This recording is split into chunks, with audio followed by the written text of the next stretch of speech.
more than 35 years, Lutheran Family and Children's Services has depended on the annual auction event as its largest annual fundraiser. In an effort to remain socially and physically responsible, we've made some changes to the format of this year's auction event.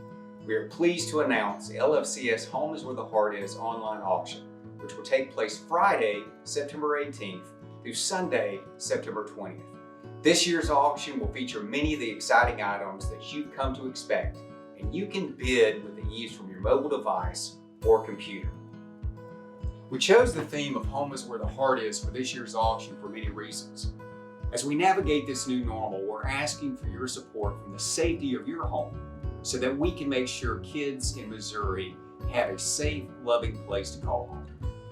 Throughout the current crisis, we have adopted and implemented new ways of serving so that we can provide comfort to those in need and continue to fight to end the cycle of abuse and neglect. As a result of the pandemic, LFCS has lost major funding critical to the continuation of our services to the most vulnerable population.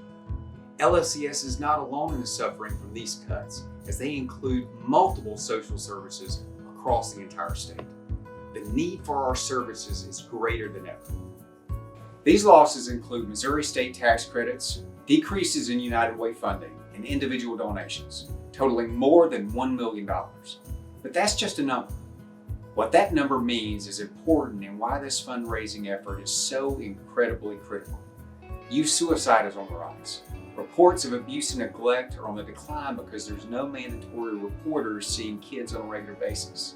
Kids are going hungry without school meals, and unemployment is on the rise. That number is really about people like Xander, who's 3 years old and depends on Hilltop for his only 2 meals a day. Karna, who's a single mom with 3 kids and will probably be evicted next month. Layla, who's been abused and neglected since the age of 6 and depends on our counselor to help her develop social skills in order to succeed in school. And Justine, age 15, who suffers from clinical depression and has self-harm tendencies. That's why we're asking everyone to prayerfully consider digging a little deeper this year to help people like Xander, Karna, Layla, and Justine. We have to help these kids. If we don't, who will? Hi, I'm Amanda. First and foremost, I'm a mother of 7 children. And during my last pregnancy, I reached out to the LFCS maybe like 5 months ago or so. I was faced with this kind of unplanned pregnancy, and the birth father had passed away. So I felt alone and just like I needed some kind of help and support. For the past 5 months, I would say it has been a very difficult time, for everyone with COVID. But I also kind of lost my job because I work at a school.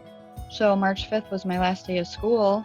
And then, so I kind of had no income coming in, and Lutheran stepped in and helped with that. Having a baby is hard in itself, but then when you kind of throw COVID in with it too, it makes it even harder. Like everyone else, I didn't really know what was going to happen and how I was going to get by, even just day to day sometimes. But I feel like the Lutheran Family Services kind of came through and helped a lot during that time. Without that, I could not have gotten through. It was just, such a hard time. I'm just grateful and thankful that I've had the LFCS here for me. You never know what somebody is going through, even on a daily basis, but just to hear someone say, kind of, I got you, I'm here for you, whatever you need, I'll try to help you the best way that I can. And it's just, gives you hope that there are good people out there, and there are people that they're wanting to help you, and that, you don't have to go through everything alone.